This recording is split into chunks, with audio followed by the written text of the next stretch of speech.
नमस्कार दोस्तों, मेरा नाम है गगन और आज की इस वीडियो में हम बात करने वाले हैं कि क्या आपको करना चाहिए, कौन से मेजर्स आपको लेने चाहिए जब आप इन्वॉल्व हो जाएं किसी एक्सीडेंट में।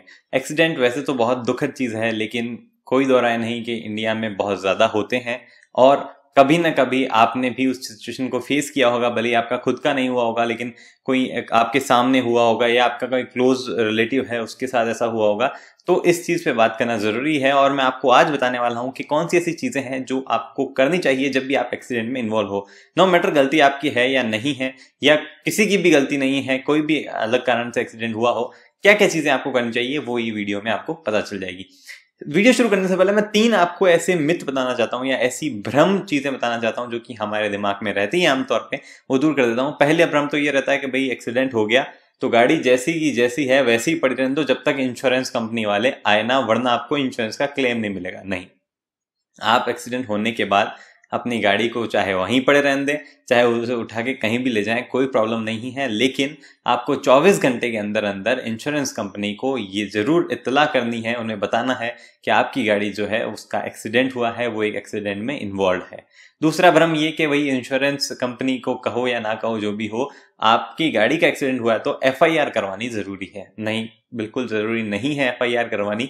इवन मोस्ट ऑफ द छोटे मोटे एक्सीडेंट्स में एफआईआर की कोई जरूरत नहीं होती, पुलिस खुद मना कर देगी आपको। मेरा एक बार एक्सीडेंट हुआ था गाड़ी का और उसमें किसी की भी गलती नहीं थी, कोई भी गलती में इन्वॉल्व नहीं था, ना ही उस एक्सीडेंट की वजह से किसी तरीके की कोई हानि किसी और आदमी को पहुंची या किसी पब्लिक प्रॉपर्टी को कोई हानि हुई। हालांकि एक्सीडेंट बहुत मेजर था, लेकिन वो हानि किसी को नहीं हुई, इसीलिए मैंने कोई भी एफआईआर वगैरह नहीं करवाई। मैंने पुलिस को भी इन्फॉर्म नहीं किया उस चीज में, मैं सिंपली अपना उस सीन से हट गया, मतलब एक्सीडेंट हुआ और वहां से चला गया।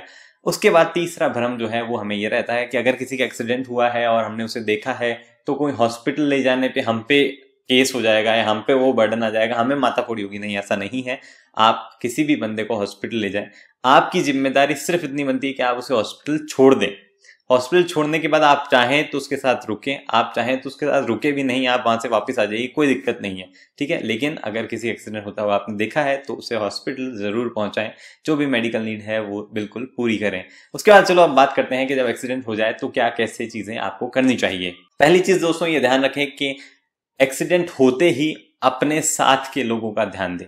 अगर आपको लगता है कि आप एकदम प्रॉपर हो, कोई ज्यादा दिक्कत नहीं है, छोटा मोटा दर्द है आपको, इवन मैं तो कहता हूं अगर आपको ऐसा भी लगता है ना कि एक आध हड्डी भी टूटी है, तो भी बिल्कुल अपनी चिंता बाद में करें। पहले देखें कि आपके साथ वाले बंदे कैसे हैं। कार में हो तो अपने सारे ट्रैवलर्स को देखें, बाइक वगैरह पे हो तो उस हिसाब से सबको देखें कि वो कैसे हैं, वो प्रॉपरली सांस ले रहे हैं या नहीं ले रहे हैं, प्रॉपर वो रिस्पॉन्स दे रहे हैं या नहीं दे रहे, वगैरह वगैरह। और उसके बाद अगर आपको लगता है सब सही है तो ध्यान दें कि सामने जो जिसके साथ एक्सीडेंट हुआ है, अगर किसी के साथ हुआ है तो कई बार ऐसा होता है कि एक्सीडेंट अपनी गलती की वजह से अपनी गाड़ी का हो जाए, कोई इन्वॉल्व ना हो, लेकिन अगर कोई और भी एक्सीडेंट में गाड़ी इन्वॉल्व है तो उसके ट्रैवलर्स को देखें, उसका ड्राइवर कैसा है, उसके साथ में अगर कोई बैठा था बाइक पे तो वो उसको देखो, कार में अगर कोई बैठे थे तो उनको जाके चेक करो कि वो कैसे हैं, सही है या नहीं है। अगर उनको मेडिकल हेल्प की जरूरत है, किसी भी तरीके की ट्रीटमेंट की जरूरत है तो जाइए और वो ट्रीटमेंट उनको प्रोवाइड कीजिए, पहले ये काम कीजिए, बाकी सारी चीजें बाद में आती है। तो अगर आपको लगता है कि एक्सीडेंट में सब सही है, अभी कुछ भी नहीं करना है, आपका सारी जिम्मेदारियां पूरी हो गई है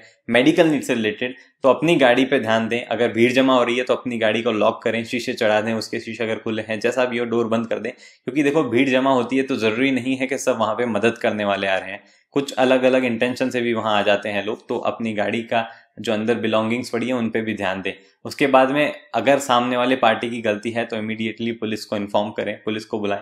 पुलिस को बुलाना जरूरी नहीं है, पुलिस को बुलाने का मतलब एफआईआर करना हो गया, केस वेस करना हो गया, नहीं। पुलिस आके पहले मामले को देखती है, अगर जरूरत पड़ती, इवन कई बार पुलिस खुद मना कर देती है केस करने को, उनको लगता है कि ये मैटर बाहर ही, मतलब आपकी बातचीत वगैरह से ही सुलझ सकता है, तो वो उस चीज पे पहले प्रेफरेंस देती है। तो पुलिस को बुलाएं, सबसे पहले इन्फॉर्म कर दें। एक चीज मैं यहाँ कहना चाहूंगा, किसी भी तरीके की लड़ाई ना करें।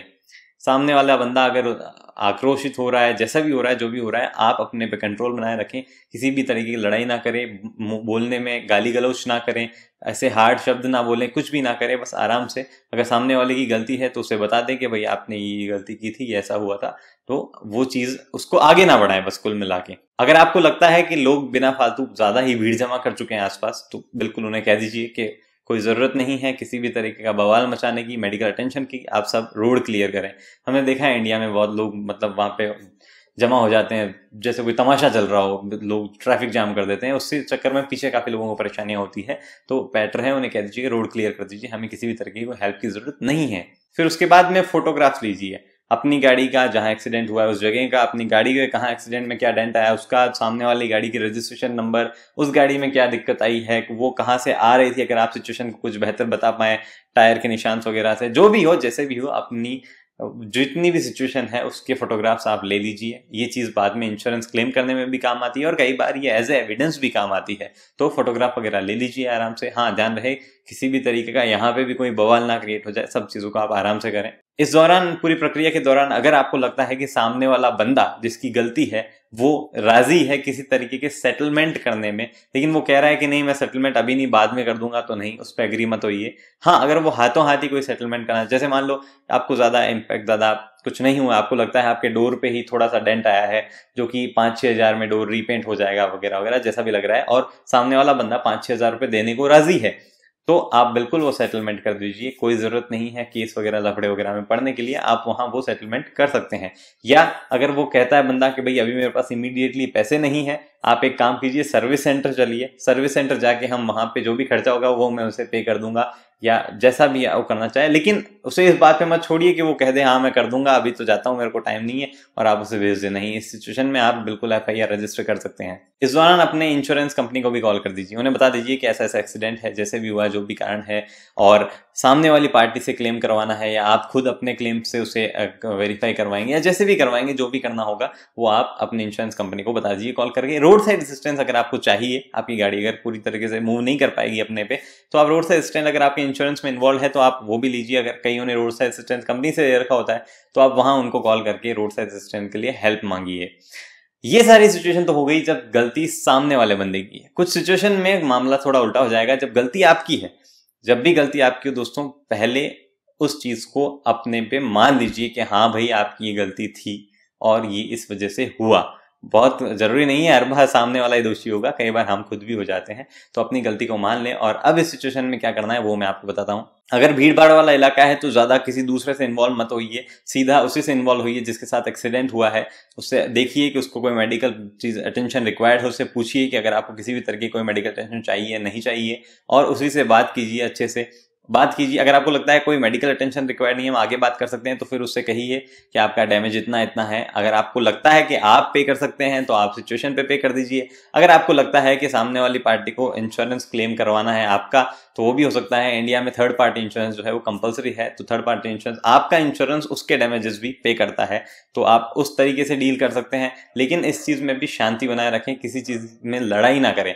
हाँ, एक पॉइंट यहां मैं कहना चाहता हूं, अगर आपको लगता है कि वहां पे बैठे हुए लोग जो है वो आक्रोशित हो सकते हैं, भड़क सकते हैं या मारपीट कर सकते हैं, निकल जाइए सिचुएशन से, भाग जाइए, कोई दिक्कत नहीं है, भाग जाइए। लेकिन पुलिस को इन्फॉर्म कर दीजिए भागते ही, या आप सीधा पुलिस स्टेशन जा सकते हैं, जैसे भी करें पुलिस को इन्फॉर्म कर दीजिए। अगर सिचुएशन से आप भाग ही जाएंगे, आपको किसी न किसी ने तो देख ही लिया होगा, उस सिचुएशन में ज्यादा फंस जाएंगे आप, तो बेहतर है कि आप पुलिस को इन्फॉर्म कर दें जैसे ही आप वहां से निकले, और कह दें कि भाई वहां पे भीड़ जो थी वो मारने पे उतारू थी, या मुझे ऐसा लग रहा था तो मैं वहां से सिचुएशन से थोड़ा सा भाग आया। लेकिन ये चीज हाथों हाथ करें, ऐसे नहीं कि आप अभी भाग लिए और 15-20 घंटे बाद में बोल रहे हैं कि मैं तो भाग आया। नहीं, आप हाथों हाथ पुलिस स्टेशन जाएं।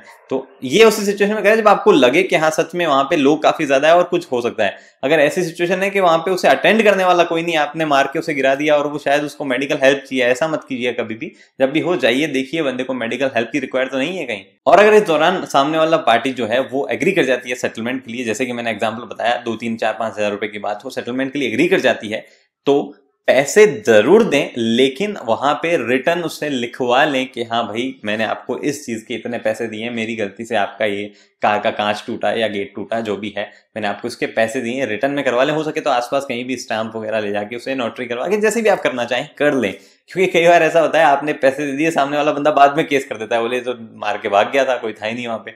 ऐसा भी हो सकता है, लिखवा लें, जरूर लिखवा लें। अगर आपको लगता है कि बात नहीं बन रही है तो बिल्कुल पुलिस को बुला लीजिए, भले ही आप फॉल्ट में हो लेकिन आप पुलिस को बुला सकते हैं, और फिर बाद में आपकी इंश्योरेंस कंपनी जो है वो उस चीज से डील कर सकती है।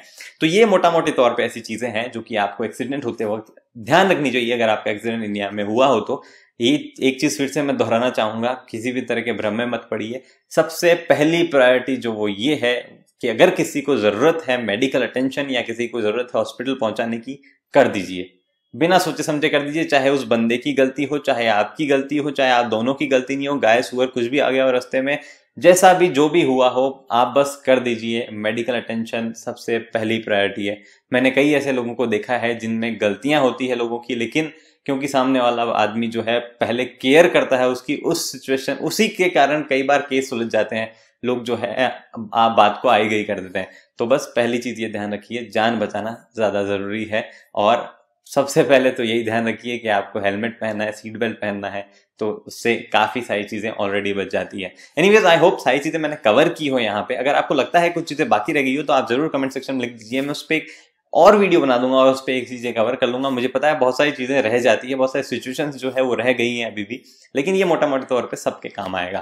फिलहाल दोस्तों इस वीडियो में इतना ही। मैं आपके लिए डेली ऑटोमोबाइल से रिलेटेड एक नया वीडियो लाता रहता हूँ। तो अगली वीडियो तक के लिए दोस्तों हेलमेट पहनिए, सीट बेल्ट पहनिए, सुरक्षित चलिए। धन्यवाद।